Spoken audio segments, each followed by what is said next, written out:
Nuevamente, muchas gracias. Me presento, soy Leslie Jiménez, soy coordinadora de proyectos acá en Impunidad Cero y pues les damos la bienvenida a este espacio que tiene como finalidad que abordemos un poco de lo que está sucediendo respecto a la prisión preventiva oficiosa, pero ya saben que siempre buscando realizarlo desde una perspectiva que permita socializar lo que está ocurriendo, porque hay muchas cosas principalmente en la corte, que pueden ser incluso, o que existe aquí una barrera mucho por el lenguaje jurídico. Entonces, la idea es hablarlo, abordar los diferentes temas.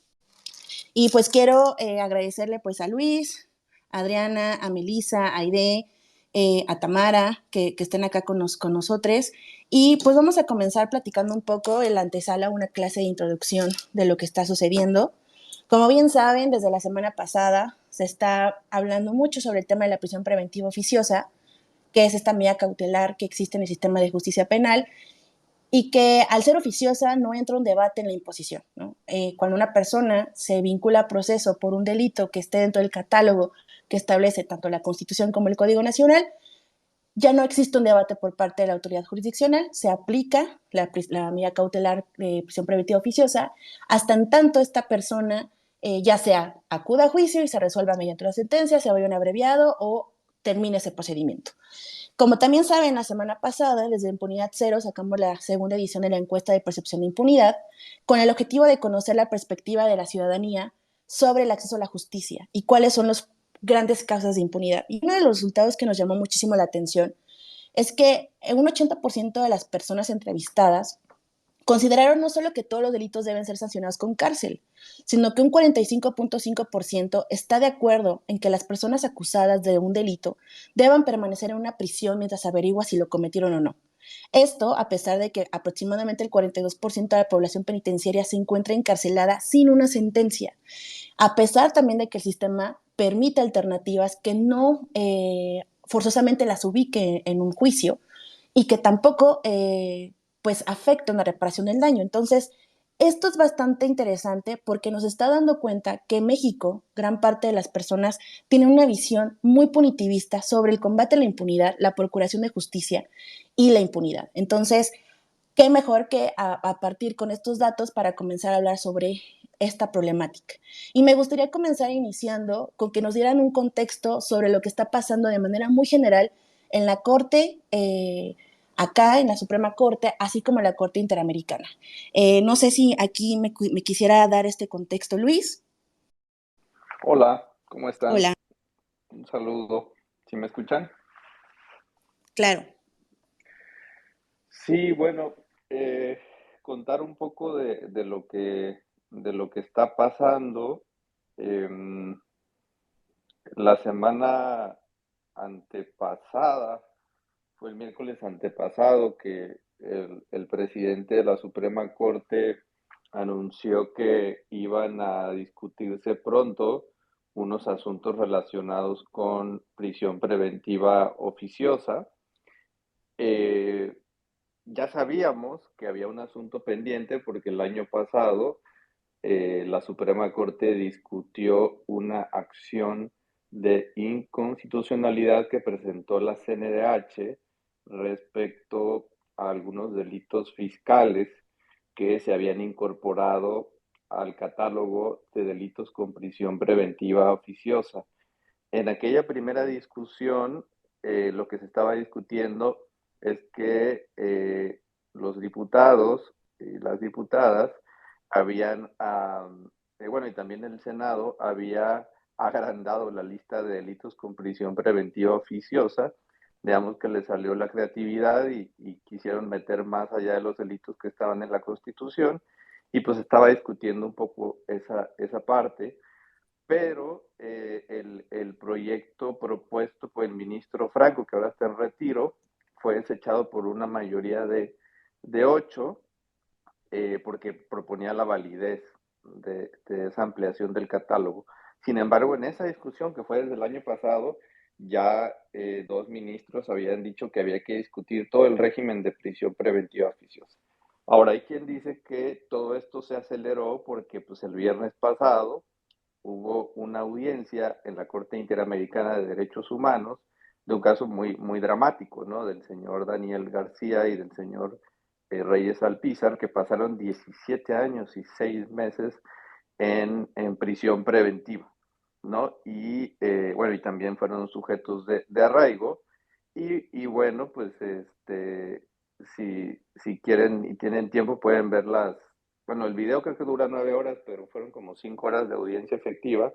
Pueden ver que ahí se discutieron varios temas y uno de esos fue cuestionar este régimen que hace que personas acusadas de ciertos delitos forzosamente tengan que pasar su proceso en la cárcel, ¿no?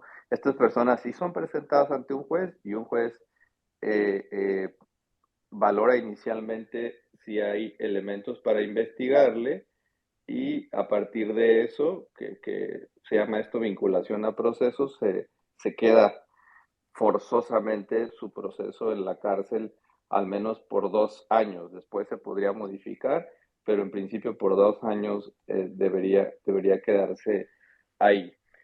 Cerraría diciendo, para no abusar del micrófono ahora, que ahora conocemos dos proyectos de la Suprema Corte de Justicia de la Nación, uno en un amparo y otro en esta acción de inconstitucionalidad, que están proponiendo inaplicar el artículo 19 constitucional y además invalidar toda la parte del artículo 167 del Código Nacional de Procedimientos Penales en el que se sustenta el régimen de prisión preventiva oficiosa. Es muy relevante lo que está pasando porque, bueno, tengo que decir antes, la Corte, los proyectos lo que dicen es que la prisión preventiva oficiosa viola el derecho a la libertad y viola el derecho a la presunción de inocencia porque pasar tiempo en la cárcel mientras no se tiene una sentencia tiene que ser una medida excepcional, no puede ser la regla. Y que pues tiene que estudiarse caso a caso, como lo ha dicho la Corte Interamericana de Derechos Humanos en muchísimos casos, y como lo ha dicho la Comisión Interamericana, y como se lo han dicho a México múltiples órganos internacionales en diferentes momentos. Ahora, parte de lo relevante y que está en la discusión ahora, pues es que la prisión preventiva oficiosa es constitucional y la Corte entonces se enfrenta al problema de resolver eso, ¿no? Eh, Todas las fuerzas políticas, todos los partidos, en diferente momento, la prisión preventiva oficiosa como la conocemos hoy, porque había otra en el artículo 18 constitucional, pero la que conocemos hoy nació en el gobierno del PAN, siguió en el gobierno del PRI, se amplió en el gobierno de Morena, ha sido apoyada por diferentes fuerzas políticas y pues eso nos tiene en esta encrucijada. Hasta acá cierro. Gracias. Muchísimas gracias, Luis. Y precisamente estás poniendo ahora sobre la discusión uno de los puntos que me gustaría aquí conocer por la perspectiva tanto de Melissa, como de Tamara, como de Adriana, como también de Aide, en el sentido de por qué es tan escandaloso tener una figura como la prisión preventiva oficiosa.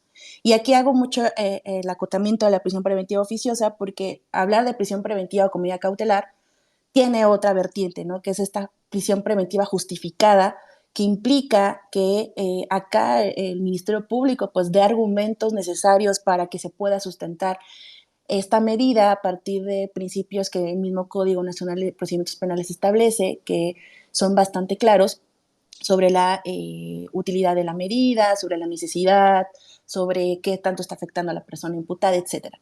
Pero cuando hablamos de prisión preventiva oficiosa, sabemos que es esta excepción. No hay manera en que la defensa pueda hacer algo al respecto porque ya está constitucionalmente hablando esta medida. Entonces, retomando la pregunta, ¿por qué es violatoria de derechos humanos desde sus diferentes perspectivas? ¿Quién quiera comenzar?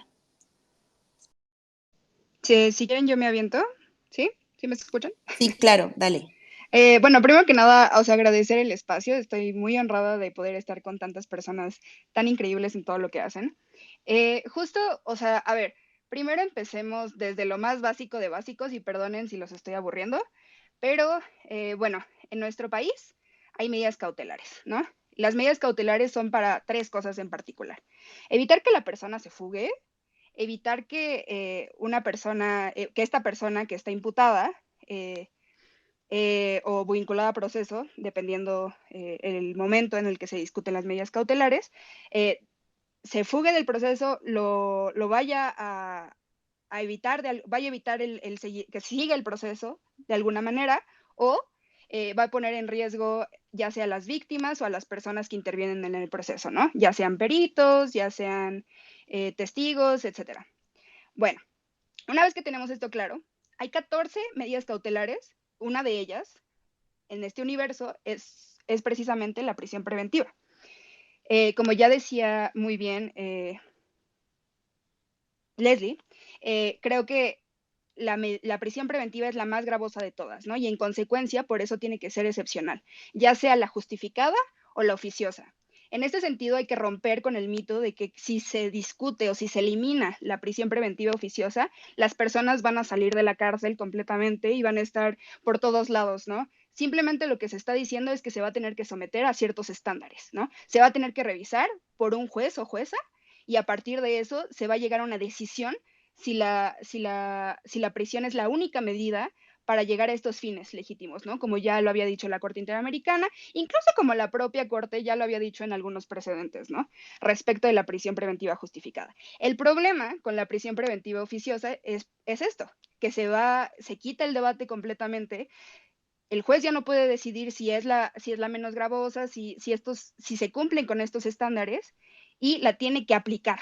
Eso es lo oficioso, ¿no? Que se tiene que aplicar. No hay discusión, no hay forma de evitarla, no hay forma ni siquiera de discutirla con las partes ahí, nadie puede ofrecer pruebas, nada. Se asume desde la ley que tú eres un peligro para el proceso y en consecuencia vas a llevar tu proceso en la cárcel, ¿no? Esto tiene pues muchas consecuencias, no solo para las personas que están recluidas, las personas que están en prisión preventiva, sino también para sus familias y también el perfil de las personas que están en prisión preventiva es muy particular, ¿no?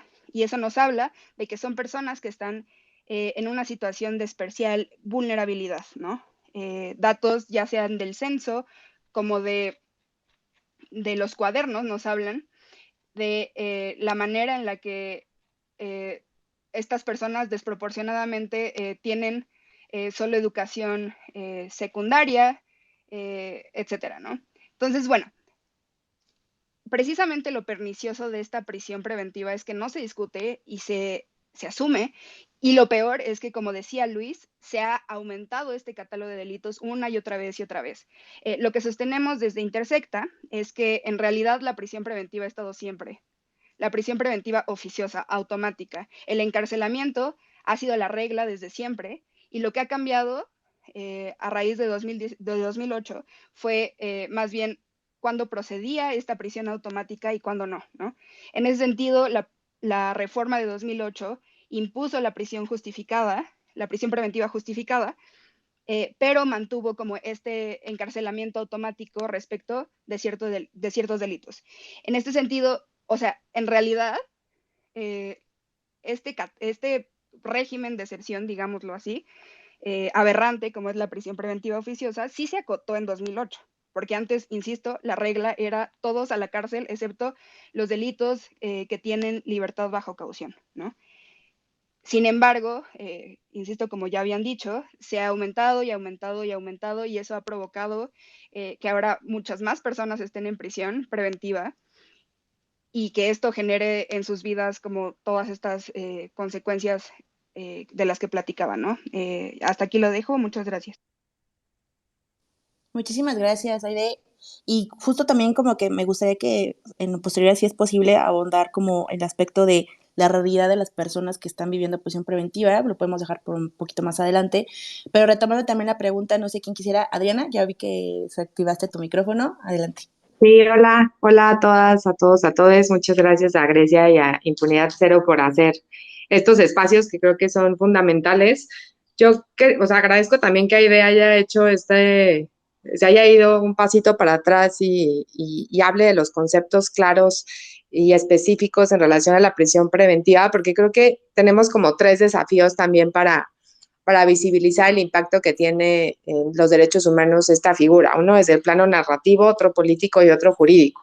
Y el narrativo tiene que ver con que es muy difícil, a pesar de que insistimos y no desistimos en diferenciar la prisión preventiva oficiosa de la justificada, en el que la sociedad en general y el imaginario colectivo siguen considerando que la cárcel es una solución, ¿no? Y eso también tiene que ver con los índices de impunidad y con la sed de justicia que hay en un país donde enfrentamos una crisis de derechos humanos, ya diría sin precedentes, pero es que llevamos un montón de tiempo así. Entonces creo que hay como un reto narrativo también de hacer entender que este tipo de figuras son violatorias a derechos humanos y que en vez de hablar de delincuentes, estemos hablando de personas, ¿no? Y que estemos hablando de, en su mayoría, personas en situación de pobreza, de vulnerabilidad y de coacción. Creo que un segundo enfoque es el enfoque político. Como bien decía Luis, esto es una consecuencia de años de distintos partidos políticos de apostar por el populismo punitivo y específicamente lo que trabajamos en Elementa, lo que tiene que ver con la guerra contra las drogas, ¿no? También el hecho de privar personas de la libertad era y es una forma de mostrar resultados de una guerra fallida, ¿no? Y además desde una perspectiva bastante floja, creo yo, porque no investigamos, no tenemos fiscalías robustas que hagan bien su trabajo y lo que hacemos es optar por este tipo de figuras que en el caso específicamente de política de drogas no están orientadas a tener una investigación diligente, utilizar la prisión preventiva justificada para, por ejemplo, derribar redes de macrocriminalidad, sino lo que estamos viendo en los últimos años es que los delitos, los primeros delitos que se utiliza esta figura están los delitos de narcomenudeo, en donde se incluye posesión simple, posesión con ánimo de venta, comercialización, incluso en narcotráfico los de transporte, que ya se ha visibilizado de distintas formas, que son personas que están en situación de pobreza, de vulnerabilidad y de coacción. Y un dato como para ver también cómo políticamente se ha utilizado de forma absurda esta figura y que ha afectado el proyecto de vida de miles de personas es que en 2019 había 1,600 personas en prisión preventiva por posesión simple, lo cual pues las penalistas maravillosas que están aquí lo pueden analizar mejor, pero el delito se configura por el simple hecho de poseer una sustancia psicoactiva, no hay nada que investigar, ¿no? Entonces ahí tenemos personas en prisión preventiva, normalmente jóvenes, con un impacto diferenciado de las mujeres, el 53% de las mujeres por delitos de narcomenudeo están en prisión preventiva oficiosa, pero eso también ha servido a este contexto político de creer que la cárcel es la solución. Y creo que ese contexto político, un tercer efecto que ha tenido es en lo jurídico, ¿no? Porque esto es una herencia del sexenio de Felipe Calderón, pero que con Peña Nieto y ahorita con Andrés Manuel López Obrador se ha afianzado, es también la mala utilización del derecho para constitucionalizar figuras violatorias de derechos humanos, ¿no? Entonces ahorita estamos en un embrollo jurídico, ¿no? Que justo Luis en la tarde ponía es, ni yo entiendo bien los proyectos, pero lo que estamos viendo ahí es también un análisis complejo en relación a inaplicar o no aplicar la Constitución, que igual ese es quizás una discusión más abogadil, pero creo que también es importante visibilizar el impacto político que ha tenido en el derecho y en el ordenamiento jurídico esta necesidad de privar de la libertad a las personas para investigarlas, sin investigarlas, y lo único que se está haciendo es afectar el proyecto de vida, ¿no? Porque es una no solamente la privación de la libertad, yo diría que es una violación a derechos humanos pluriofensiva que no solamente impacta a la persona, sino a sus familias y a sus entornos y en últimas también a la sociedad en general. Y creo que ahí nada más para terminar, y quizás lo podemos hablar más adelante, que es el tema jurídico, que también creo que este caso toma en consideración una deuda que hablamos hace 10 años sobre el famoso 293.11 de señalar que la Constitución va por arriba de los tratados internacionales, ¿no? Una conversación muy vieja que no deberíamos estar teniendo después de 10 años de la reforma en materia de derechos humanos, pero que también tiene que ver con esta necesidad de blindar jurídicamente los principios constitucionales para que no incluso se se utilice o se malutilice la Constitución para ampliar estas figuras violatorias de derechos humanos. Entonces lo dejaría ahí también para escuchar a las demás. Muchísimas gracias. Y Vic también ya Belisa desactivó su micrófono. Antes de darle la palabra, sí, me gustaría que al final de esta primera ronda ya pudiéramos ahondar a profundidad sobre ese expediente, sobre la discusión que se va a venir en la Corte y que precisamente también se viene arrastrando desde el viernes pasado. Entonces, Melissa, adelante. Muchas gracias, Leslie, y a Grecia, a todas las que lo organizaron. A mí me gustaría empezar a tejer un poco justo entre las discusiones que se van a dar en la Suprema Corte y algunas de las preguntas que nos hacían sobre pues la realidad que viven las personas que se ven afectadas por la prisión preventiva oficiosa. Y bueno, pues justamente desde el Centro PRO, parte de nuestro trabajo tiene que ver con el acompañamiento y representación de personas que precisamente pues han sobrevivido a violaciones graves a derechos humanos, como son actos de tortura, y que se ven sujetas a procesos penales en donde de entrada se les aplica la prisión preventiva oficiosa por el tipo de delitos que suelen ser relacionadas con estas investigaciones. Y justamente en la acción de inconstitucionalidad 130/2019, que es una de las que se va a resolver en la Suprema Corte en próximos días, y que el proyecto que está circulando fue elaborado por el ministro Aguilar Morales, toma como parte de su argumentación el caso Atenco, que es un proceso que hemos acompañado en el Centro PRO desde hace muchos años. Un poco lo que concluye este proceso, para ir dejando algunas pautas en la mesa, es que concluye que la prisión preventiva oficiosa es incompatible con el parámetro de control constitucional, por lo que es procedente inaplicar el artículo 19 de la Constitución y declarar la invalidez del 167 del Código Nacional de Procedimientos Penales. Y parte del estudio que hace sobre este control constitucional, este parámetro de control constitucional, justamente toma en consideración tanto lo dispuesto en tratados internacionales como en jurisprudencia de la Corte Interamericana, y ahí que vincule el caso Atenco. En el caso Atenco, que se emitió la sentencia a finales de 2018, la Corte Interamericana sanciona al Estado mexicano, lo encuentra responsable por violaciones a derechos humanos contra 11 mujeres, y dentro de lo que se extrae de esta sentencia de la Corte Interamericana son algunas pautas que, a consideración de la Corte Interamericana, deben tenerse en consideración para que la prisión preventiva sea compatible con los estándares y con los derechos reconocidos en la propia Convención Americana.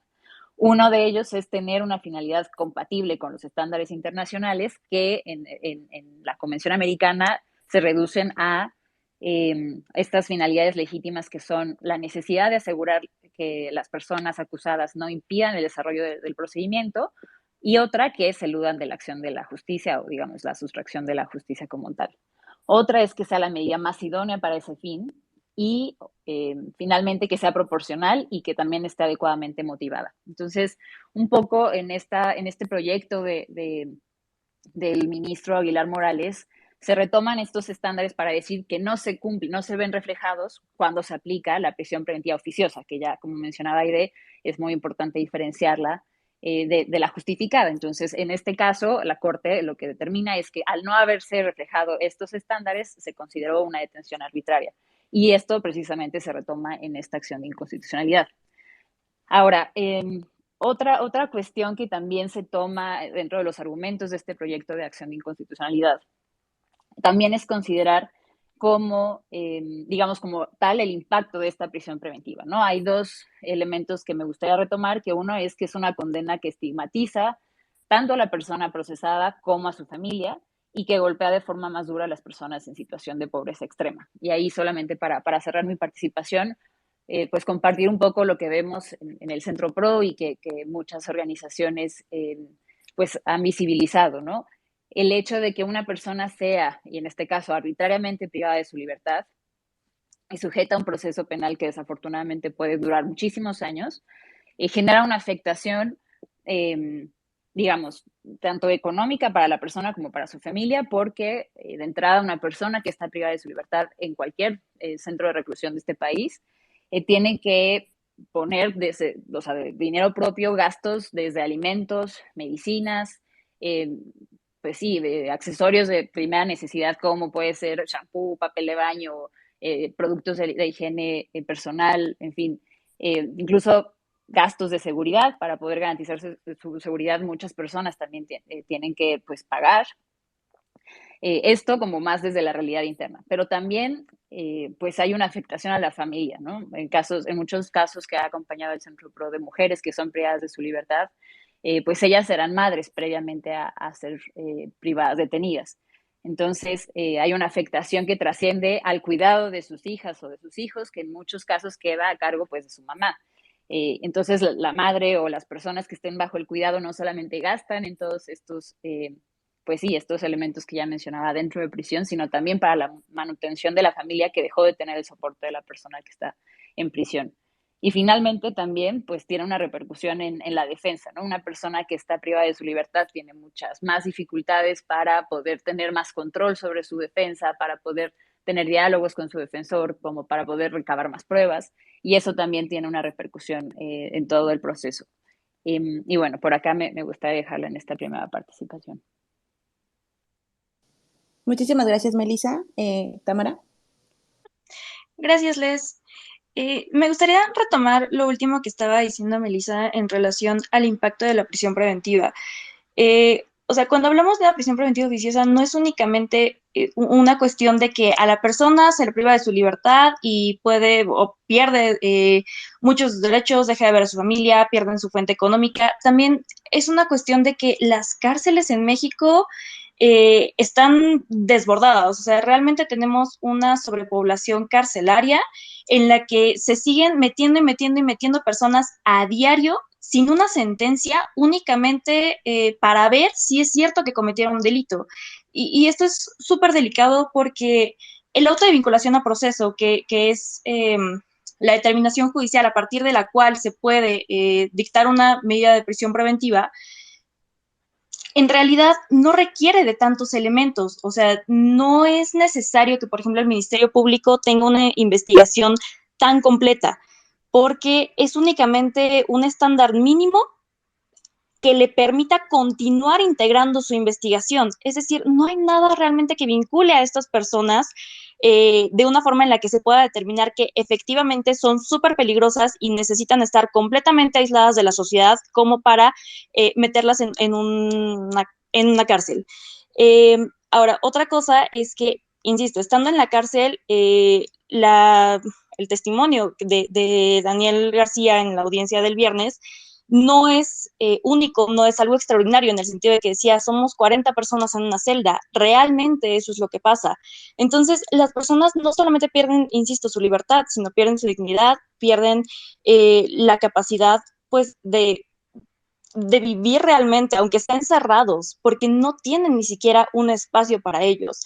Realmente la prisión preventiva se ha sobreutilizado en México y creo que mucho de ello tiene que ver con una muestra de índices de éxito que pretenden hacer creer a la población que está bajando la impunidad, que se está combatiendo el crimen, etcétera. O sea, ya lo hemos visto, por ahí en la tarde Luis rescató por ahí un tuit de Fiscalía de la Ciudad de México en la que refería cuántas personas ingresaron a prisión preventiva.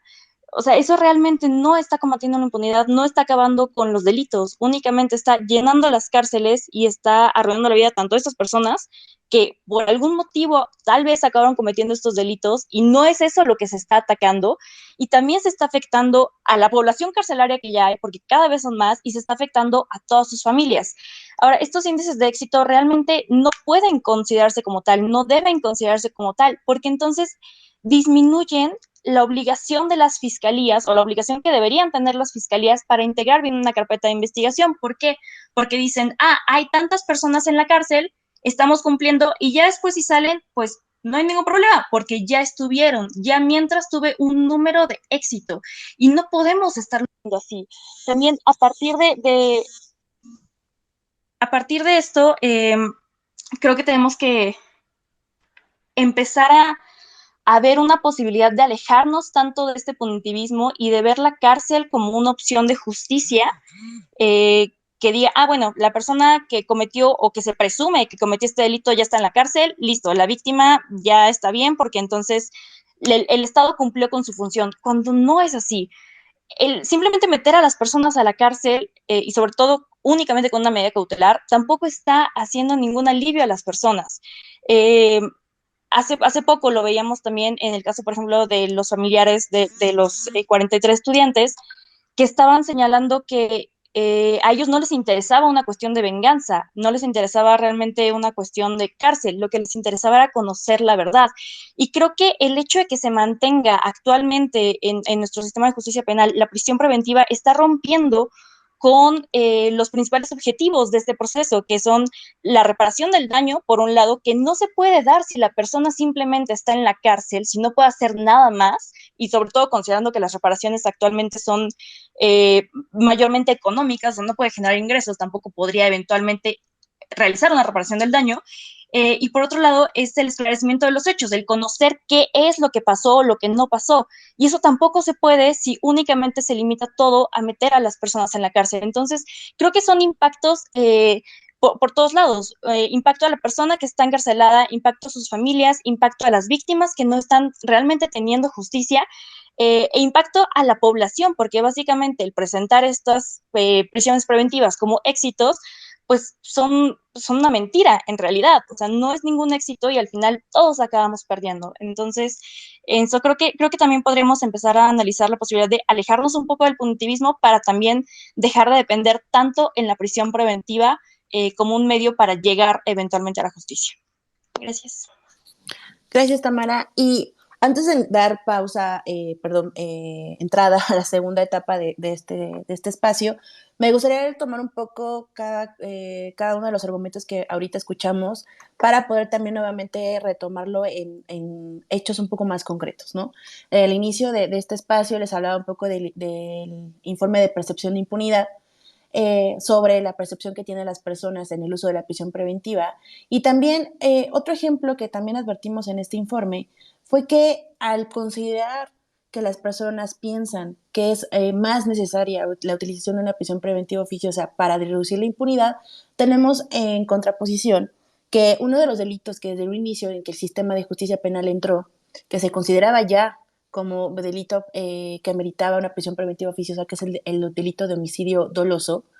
Estamos hablando desde el 2008 para acá.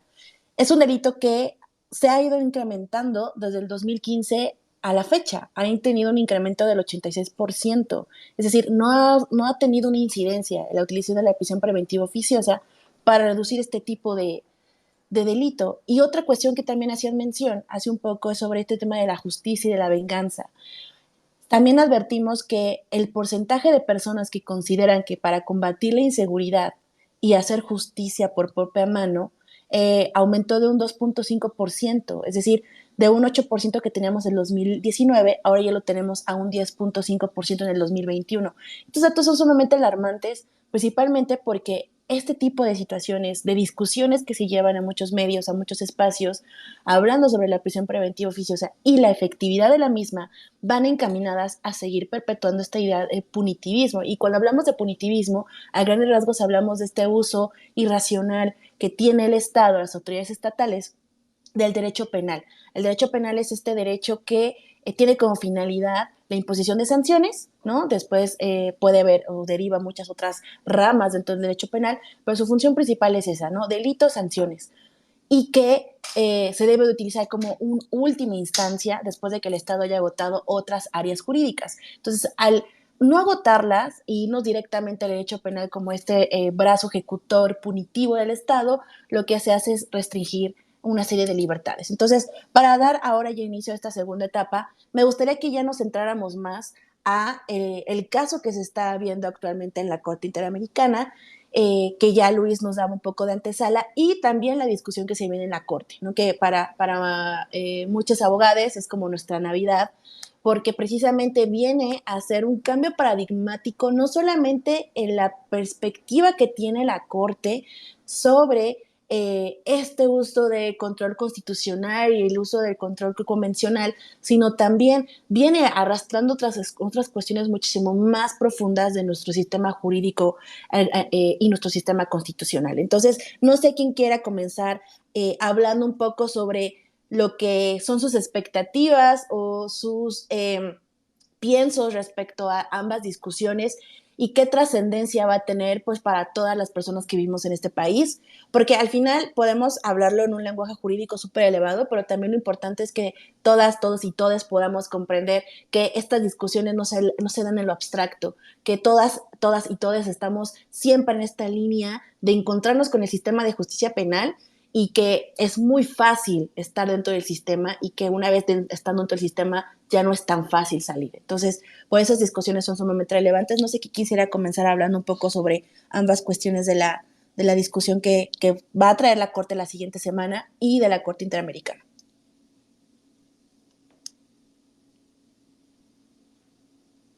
¿Puedo? Adelante, Luis, gracias. Sí, o sea, quería empezar igual diciendo esto, o sea, hemos escuchado sobre todo al presidente y al gobierno de López Obrador ahora decir, si nos quitan la prisión preventiva oficiosa, nos quitan nuestra política de seguridad. Entonces, es una confesión de que esa es su política y la prisión preventiva oficiosa no es una política de seguridad. ¿Por qué no funciona para reducir delitos? Porque no es para eso. ¿Quién dice eso? Las cifras. Nosotros no tenemos la legitimidad, nosotras no tenemos la legitimidad del presidente, pero la evidencia es lo que dice. No funciona, los números así lo dicen, la evidencia se puede revisar, está disponible y la evidencia es del trabajo de organizaciones, pero ¿saben qué? Es del propio gobierno, porque las cifras del aumento de personas en prisión preventiva son cifras oficiales. Las cifras de que 4 de cada 10 personas no tienen sentencia son cifras oficiales. La idea de que este cambio, si se elimina la prisión preventiva oficiosa, va a hacer que ahora los jueces tengan que decidir, es también una mentira, porque ahora los jueces deciden si se gira una orden de aprehensión, si se decreta legal una detención, si se dicta una vinculación a proceso, si se sentencia a una persona. Entonces, eso no va a cambiar. Entonces, me interesaba solo reafirmar eso, porque luego se dice como si fuera cierto.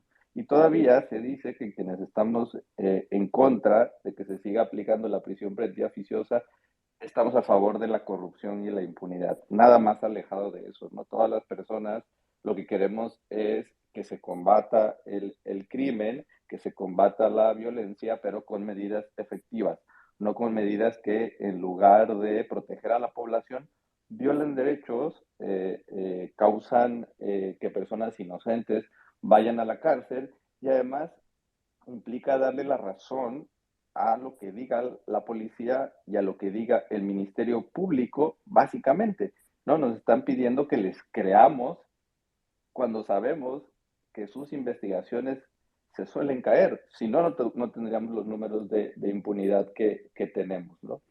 Entrando a la parte jurídica, diría, a partir de lo que vimos en la audiencia del caso del señor Daniel García y del señor Reyes Alpizar en la Corte Interamericana de Derechos Humanos, pues lo que se esperaría es que la Corte Interamericana condene a México.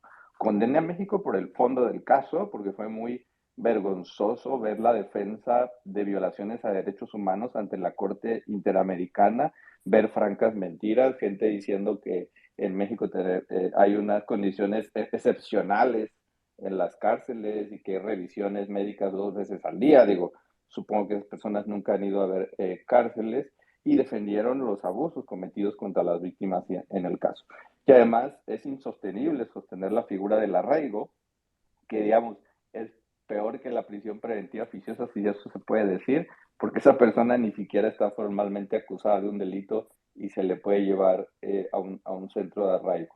Y que también sobre la prisión preventiva oficiosa debería haber un pronunciamiento de la Corte Interamericana de Derechos Humanos, porque pues ese modelo es incompatible con las obligaciones que México ha asumido al firmar la competencia contenciosa de la Corte.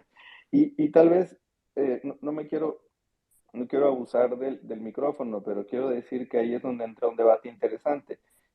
También decía el secretario de Gobernación que cómo van a estar los tratados internacionales, las convenciones internacionales por encima de la Constitución, y acá nomás la Constitución es la que manda en México. Pero pues si leemos el artículo primero constitucional y el artículo 133 constitucional, pues resulta que decidimos incorporar a nuestros derechos, a los derechos que tenemos todas las personas en México, también los derechos humanos que están en los tratados internacionales. Se amplió el catálogo de derechos. Ahora tenemos, podríamos decir, más derechos humanos. Y esos derechos humanos son aplicables igual que los derechos constitucionales. Se puede decir que son también constitución. Entonces, lo que la Suprema Corte ya resolvió en la contradicción tesis 293 es que todos están en una misma bolsa. Todos esos derechos los tenemos todas las personas. Y la idea que está a debate en este momento es que esos derechos no se dice, es que la Constitución está por arriba y los tratados están por abajo, sino que todos están al mismo nivel y que tenemos que elegir el que nos proteja, el que proteja mejor. Los jueces, las juezas eligen el derecho que protege mejor. Y si esos derechos entran en conflicto, chocan, la decisión es el que proteja mejor, ¿no? Esa siempre tiene que ser. Lo que pasa es que estamos ante una situación no vista porque no es común que normas que violan derechos humanos estén en la Constitución. Digamos, regularmente los estados tienen un poco de decencia y los ponen en leyes secundarias, no en su ley máxima. En México, como ya explicamos, varias de las personas, de las abogadas que están participando, pues decidimos poner en la Constitución esas violaciones a derechos humanos y ahora la Corte en estos dos asuntos, un amparo en revisión y una acción de inconstitucionalidad, está viendo cómo resolver el problema. Ya las propuestas están ahí. Cierro diciendo esto. Una propuesta es declarar incompatible, bueno, inaplicar el artículo 19 constitucional a partir de interpretar que el artículo primero constitucional, cuando dice que los derechos se pueden suspender y se pueden restringir, se refiere al artículo 29, que es los casos de suspensión de derechos, cuando hay situaciones de desastre donde se pueden suspender derechos, no a cualquier suspensión, no a la suspensión que está en el artículo 19 constitucional respecto a la prisión preventiva oficiosa, y entonces a partir de eso hace un examen de proporcionalidad y considera que la prisión preventiva oficiosa no debería aplicarse porque tenemos prisión preventiva justificada, básicamente. Y el otro proyecto lo que dice es que en México los jueces constitucionales deben aplicar un margen de apreciación nacional para revisar las restricciones constitucionales y considera que la prisión preventiva oficiosa, digamos, rompe ese margen, y además dice que, como decía Melissa, que en el caso Atenco, pues a México ya lo condenaron por un caso que implícitamente tenía el tema de prisión preventiva oficiosa. Al final la Corte lo que tiene que resolver es qué hacer cuando una norma que viola derechos humanos está en la Constitución. Eso es lo que tiene en su mesa. Me quedo hasta acá. Muchas gracias, Luis. ¿Alguien más que quisiera como retomar un poco lo que ya Luis nos dio como esta exposición y que también de entrada también nos pudieran dar como sus piensos sobre lo que sigue ahora después de estas discusiones? Si quieren, sigo yo, pues nada más como 2 puntos en relación con lo que está pasando en la Corte Interamericana y lo que pasa en la Suprema. Creo que viendo el lado positivo, creo que es un muy buen timing. No es que, digo, para quienes no conocen el sistema interamericano, no es que hubo ahí un arreglo para que la audiencia fuera al mismo tiempo. El litigio de la Corte Interamericana sigue su curso, pero me parece que es un buen timing y que también visibiliza como las consecuencias que ha habido de este enfoque punitivo en los últimos años, pero que también refresca la conversación en relación al derecho internacional de los derechos humanos y cómo se implementa y se aplican los ordenamientos jurídicos. porque creo que en México seguimos teniendo esta discusión inacabable hace 11 años de que es primero la Constitución o los tratados, que fue primero el huevo o la gallina, cuando en otros países, por ejemplo en Colombia, eso hace parte del bloque de constitucionalidad desde hace un montón de tiempo y no hay esta discusión tan ambigua de algo que explicaba muy bien Luis, ¿no? Todo está en la misma bolsa, son derechos humanos y hay que respetarlos y hay que garantizarlos. Entonces me parece que desde el lado positivo, la discusión y el timing en ambas cortes, que creo que no había pasado anteriormente en otros casos ante el sistema interamericano por parte de México, lo que permite es hacer ese fresquito en relación con el que el derecho internacional de los derechos humanos importa, ¿no? Y creo que mi reflexión en relación a la Suprema Corte, creo que pues, Luis ha explicado muy bien como el análisis abogadil, pero creo que ante el desprecio de la evidencia por parte del Ejecutivo, hay muchas esperanzas puestas, creo que en la Suprema Corte para expulsar del ordenamiento jurídico una figura que ha causado tanto daño y tanto dolor, ¿no? Ya sea por el camino de la inaplicación del artículo 19 constitucional, ya sea por el margen de apreciación, el test de proporcionalidad, o sea, creo que ya eso nos regalará a las y los abogados muchas tardes de pláticas en relación a cómo se llegó a esa discusión y a esa resolución, pero creo que queda por otro lado no solamente como la decisión de la Corte Suprema, sino qué vamos a hacer con esas miles de personas que están en prisión preventiva actualmente en México, ¿no? ¿Cuál es la capacidad también del Poder Judicial de revisar sus casos, ¿no? Creo que lo que eventualmente va a pasar con la Corte Interamericana es que dentro de las medidas de reparación, que hay distintas medidas de reparación, una va a ser la garantía de no repetición, que tiene que ver también con expulsar, perdón, del ordenamiento jurídico la figura, pero creo que hay otras problemáticas que tenemos que sentarnos a platicar es qué hacemos para revisar todos esos casos, ¿no? Y también cómo revisamos los delitos que están dando origen a que más personas estén también privadas de la libertad y que sea utilizada esta figura. Otra vez desde el trabajo que hacemos de Elementa insistimos mucho en la revisión de los delitos de drogas, de los delitos de narcomenudeo, en pensarse otras opciones para dejar de aumentar delitos, dejar de aumentar figuras que son violatorias de derechos humanos, pero creo que independientemente de la resolución, que quiero pensar positivamente en que se van a alcanzar los 8 votos, es qué hacemos después de esa resolución, ¿no? ¿Qué hacemos como sociedad civil? ¿Qué hace el Poder Judicial ante un poder legislativo y un poder ejecutivo que siguen apostando por el populismo punitivo, ¿no? Entonces creo que dejo más bien esa reflexión de qué va a seguir después de la decisión de la Suprema Corte en caso de que sea positiva. Muchas gracias, Adriana. ¿Quién más quisiera como dar estos piensos? ¿Aide? ¿Sí? Sí, gracias. Justo creo que antes de hacer como esta reflexión de la Suprema Corte, me gustaría decir, igual acotar algunas cositas como hay muchos como argumentos a favor de la prisión preventiva oficiosa, sobre todo en el tema de la impunidad y de la inseguridad, ¿no? Y creo que ya lo decían bien desde Intersecta y desde muchos otros espacios, que nadie nos tiene que convencer de las condiciones de inseguridad que vivimos. Los datos son alarmantes y sin embargo la prisión preventiva ni sirve para eso ni es la opción, ¿no? Porque vemos que se impone la prisión preventiva oficiosa se acota este catálogo de delitos y se hace más y más grande este catálogo de delitos. Desde Intersecta vamos a sacar una investigación, estén pendientes de ella, donde hay más de 140 delitos en este catálogo que amerita prisión preventiva oficiosa, ¿no? Y sin embargo, vemos que las cifras nos dicen que suben y suben y se mantienen y no hay ningún impacto de la prisión preventiva en él, ¿no?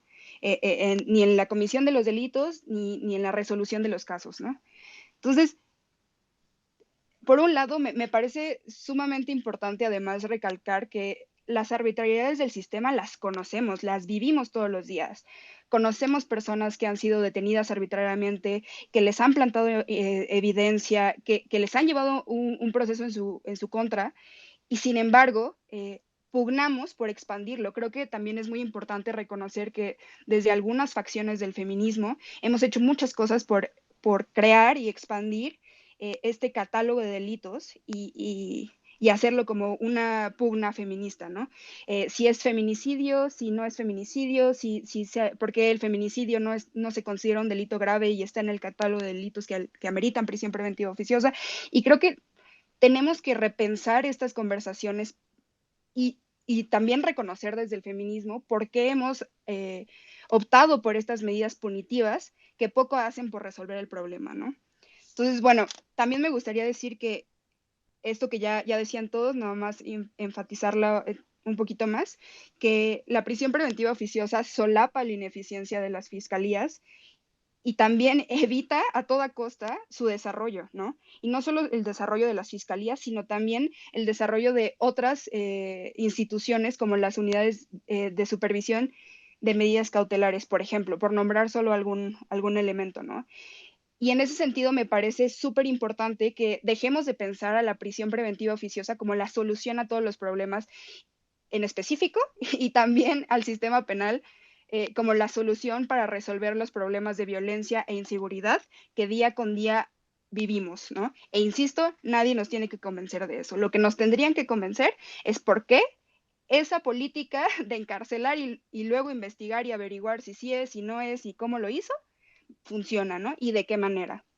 Ahora bien, me parece en particular que las decisiones que se tomen en la Corte van a tener un impacto sumamente importante, no solo en el tema de la prisión preventiva oficiosa, de los efectos que tiene, como ya mencionaban mis colegas, sino también va a haber un cambio de paradigma donde verdaderamente nos tomemos en serio el contexto de derechos humanos y todo este entramado de derechos humanos que hemos construido a lo largo, Dios mío, de 20 años, ¿no?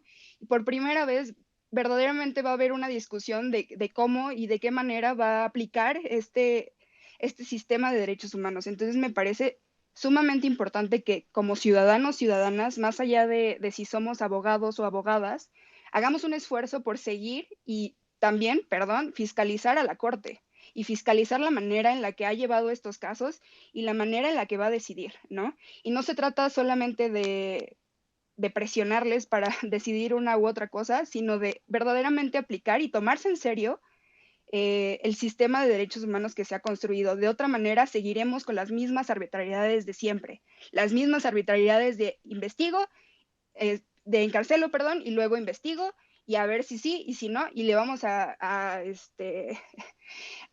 inventar los delitos que sean necesarios a las personas, a cualquier persona, a las que están en situación de pobreza, como ya la señalábamos, nada más por decir que estamos haciendo cosas. Y eso es lo que a mí me parece y me duele mucho de este gobierno, que está diciendo que están haciendo cosas porque está la prisión preventiva oficiosa, y no solo porque está, sino porque la han expandido. ¿Qué gobierno de izquierda se atreve a expandir este catálogo de delitos después de que hemos visto todos sus efectos nocivos desde 2008 y desde mucho antes?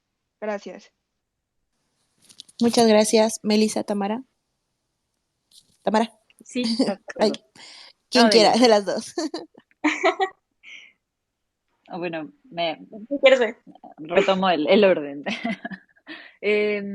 Sí, pues yo coincido con lo que han compartido previamente. Un poco retomando a la pregunta que nos hacías, Les, de cuál sería un poco la expectativa de esta información, de estos proyectos que se han publicado, pues como lo han mencionado, creo que es una oportunidad para que la Suprema Corte de Justicia analice y pueda hacer un pronunciamiento. También lo mencionaba Adriana, pero creo que es importante enfatizarlo, ¿no? O sea, para que la resolución de estas discusiones de la Suprema Corte de Justicia puedan declarar la invalidez de una norma general, bueno, más bien la norma que se está impugnando, que en este caso pues es justamente el Código Nacional, necesita ser aprobado por cuando menos 8 votos, ¿no? Entonces, pues sí, es una votación compleja que requiere la mayoría de los ministros y las ministras, pero creo que también es importante mencionar que ha sido muy valioso toda la discusión y reacción de la sociedad. Creo que si bien, como ya mencionaban, pues las autoridades de nuestro país han fijado posturas preocupantes, pues desde el Centro PRO vemos también con gusto y celebramos cómo también ha habido una sociedad que con evidencia y con uso de los espacios públicos, de medios de comunicación, se ha colocado pues en favor de las personas que se ven afectadas por esto y que eso deba de mantenerse, ¿no? Si este proyecto no se resuelve como lo estamos mencionando en este espacio, pues que no se pierda esa exigencia por parte de la ciudadanía en este u otros casos, ¿no? Y creo que también es importante hacer referencia que, como bien decía Aide, ¿no? Sí sería un cambio de paradigma, tendría que, pues las personas que sean privadas de su libertad con esta medida cautelar, hacerlo bajo la justificación del Ministerio Público. Y bueno, y ahí nada más también hacer la precisión, que esa justificación, de pronto, los argumentos que han dado las autoridades de que pues saldrían todas las personas que están siendo investigadas, que eso sería un riesgo para las víctimas, que fomentaría a la impunidad, que en realidad también hay, me gustaría mencionar que también hay como una mala información sobre cómo son esas discusiones para justificar la medida de prisión preventiva.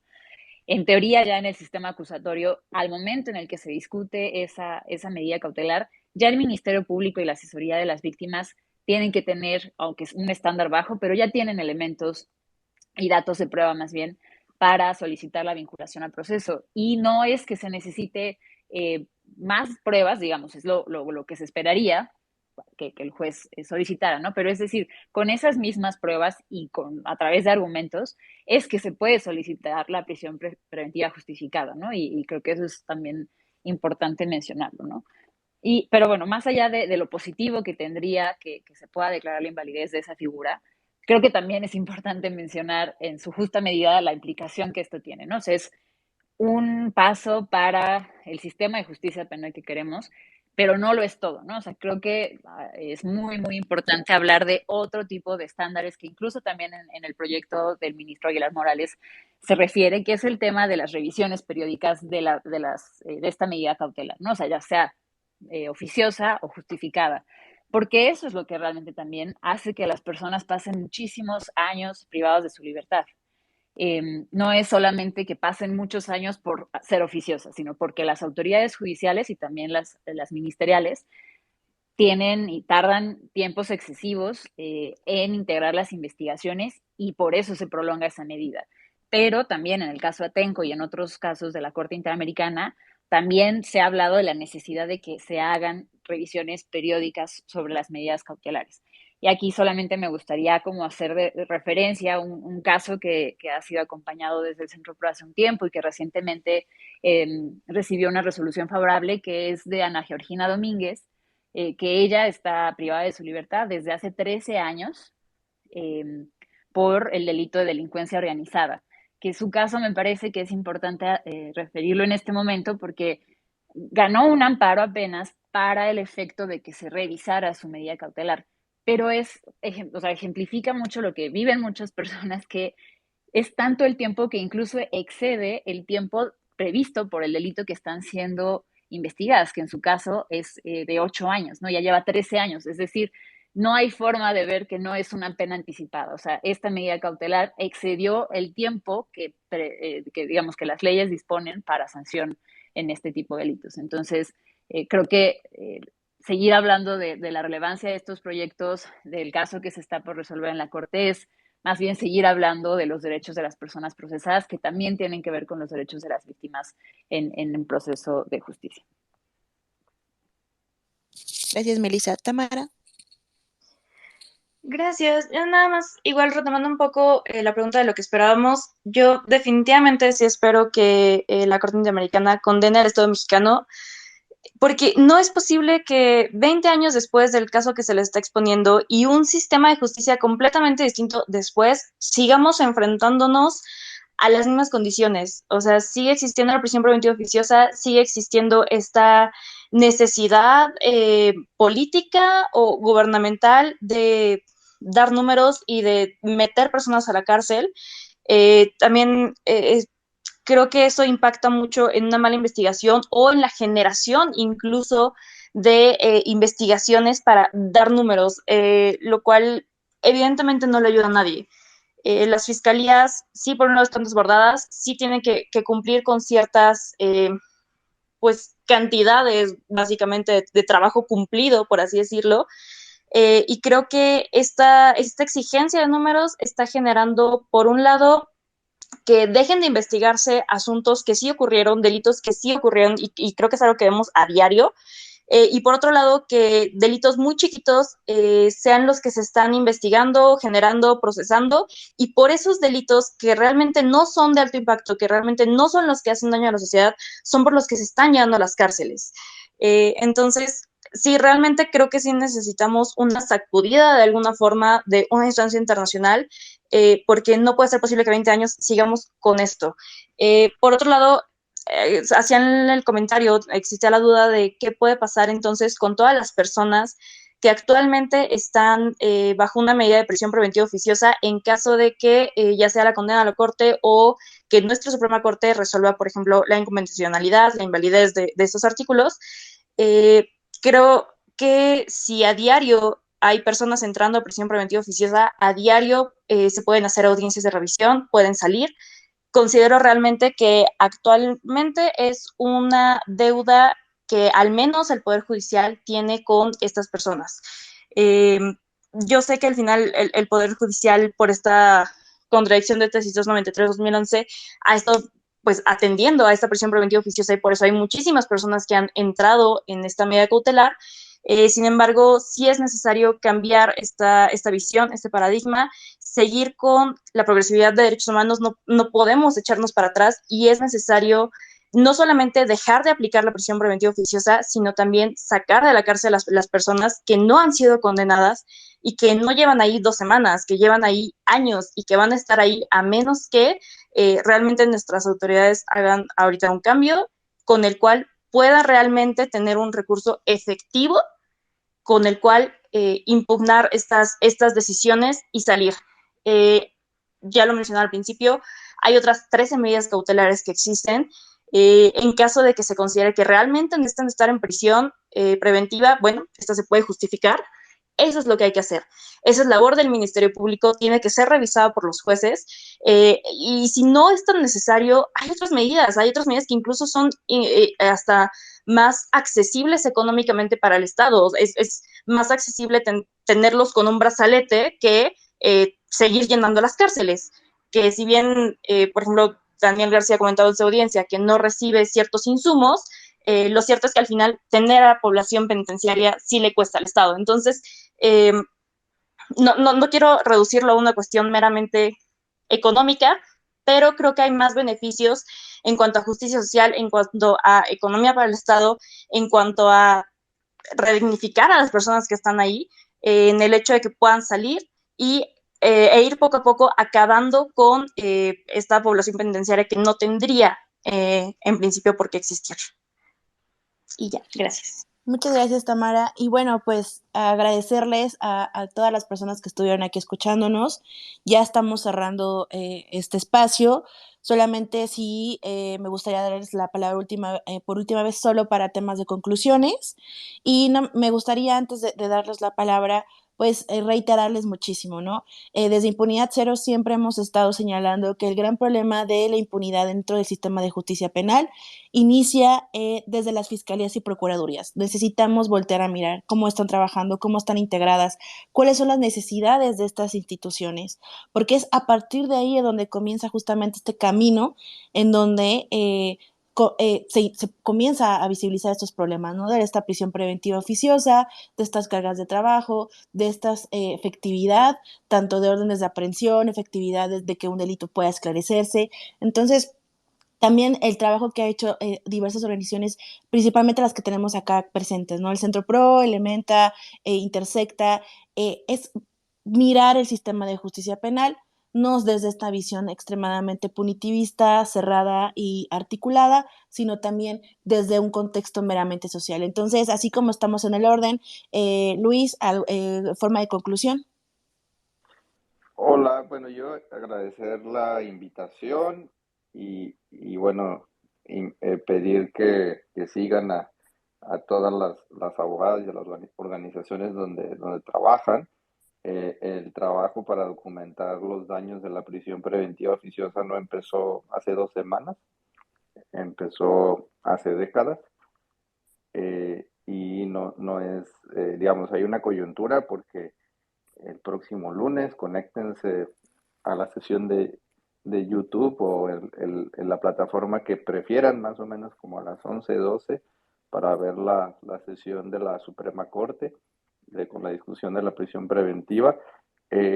Los ojos del país estarán ahí, espero, pero estas organizaciones tienen un trabajo previo documentando con números, con evidencia y acompañando a víctimas reales de estas nocivas prácticas, ¿no? Con con la prisión preventiva oficiosa se violan los derechos de las personas detenidas y se violan los derechos de las víctimas. Creo que es una idea que se tiene que quedar en la mente. La medida cautelar prisión preventiva está hecha para proteger a las víctimas. La prisión preventiva oficiosa termina por afectarles también y por eso es que la combatimos con tanta vehemencia. Muchas gracias por invitarme nuevamente. Buenas noches. Adriana, Aide, si quieres seguimos como el orden de la última ronda.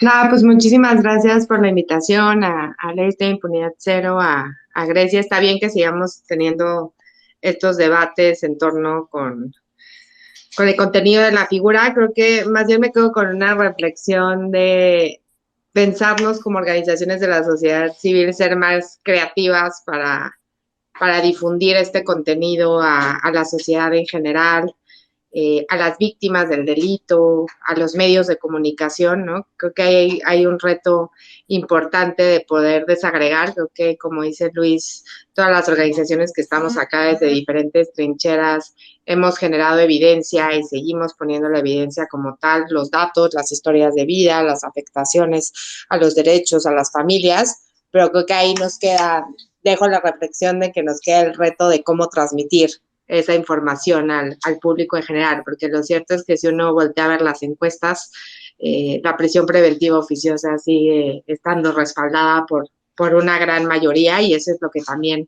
le da esa perversidad a las políticas y a las legislaciones que impulsan desde el Congreso, a los comunicados de prensa desde el Ejecutivo. Entonces creo que ahí hay, lo dejo como una reflexión, ¿no? Un reto de cómo transmitimos mejor este conocimiento y estas consecuencias al público en general. Y muchas gracias a todos.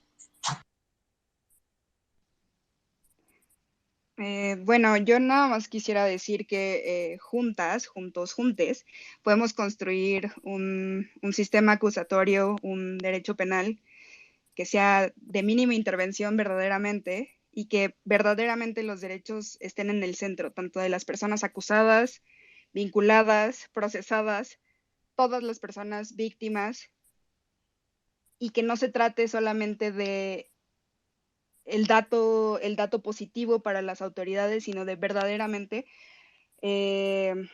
hacerlo lo menos invasivo posible para todas las personas involucradas.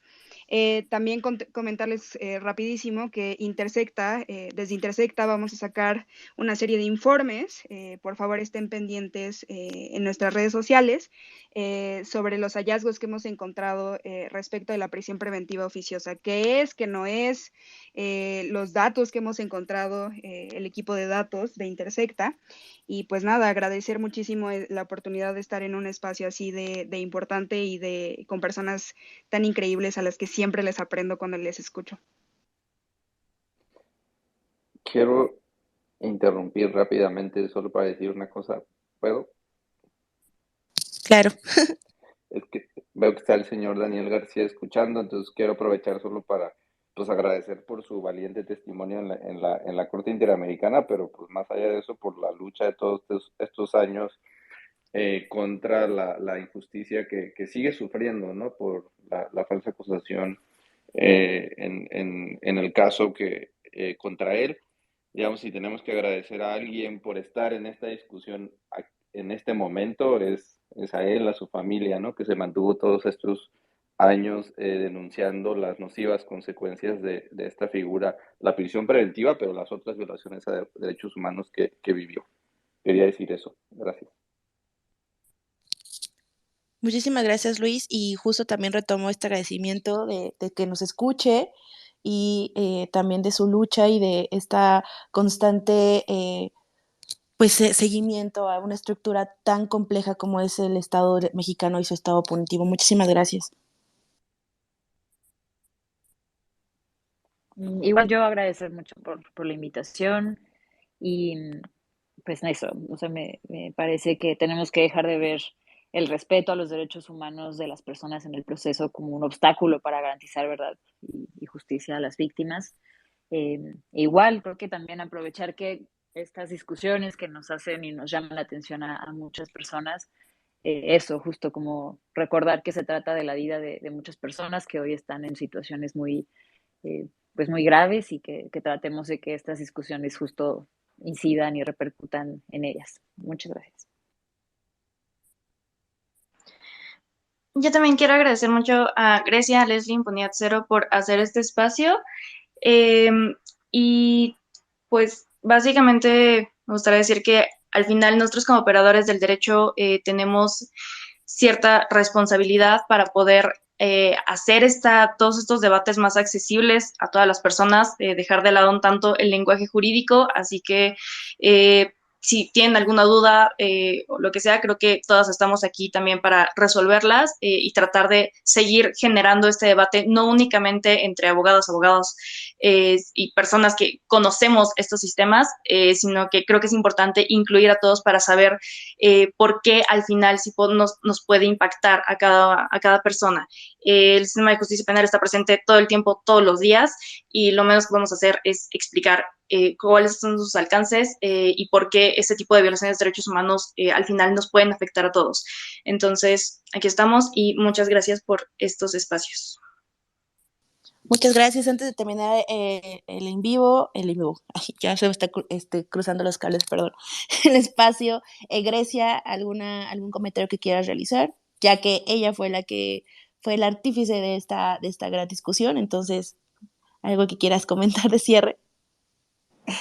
Hola, pues más que nada que me quedo con las turbinas encendidas para hacer una marcha, ir a pegar cifras afuera del Palacio Nacional, escribir los 105 delitos por los que se puede ir a prisión preventiva oficiosa afuera, en el Zócalo, lo que necesiten. Siento que esta semana, justo lo que decía Adriana, es súper importante, no solo que se queden las discusiones aquí, sino, o sea, si conocen a alguien, lo que aprendieron, nuevas cosas escuchando esto, viendo o leyendo los informes de Intersecta, los de Impunidad Cero, los de Elementa, o los de Sea Justicia, o los del PRO. Hay muchísima información. Ayúdenos, o sea, los siguientes pasos para pues, combatir prisión preventiva viciosa también está en socializar esta información y vaya, que no solo se quede en el debate jurídico, porque como pueden ver, esto nos afecta a todos, todos los días. Entonces, pues yo nomás quedo a la orden para el desorden, y si esta semana quieren ir a marchar o hacer un performance o a lo que sea que se les ocurre, pues ahí, aquí tienen a mi ser y pues veo a quién más junto, pero se arma. Y pues gracias a todas y todos por escucharnos y por atender mi intensidad de armar este espacio tan necesario. Y muchas gracias. Pues nuevamente muchísimas gracias y me retomo mucho lo que comenta Grecia y lo que también comentó Tamara y en general como que comentamos acá en el espacio.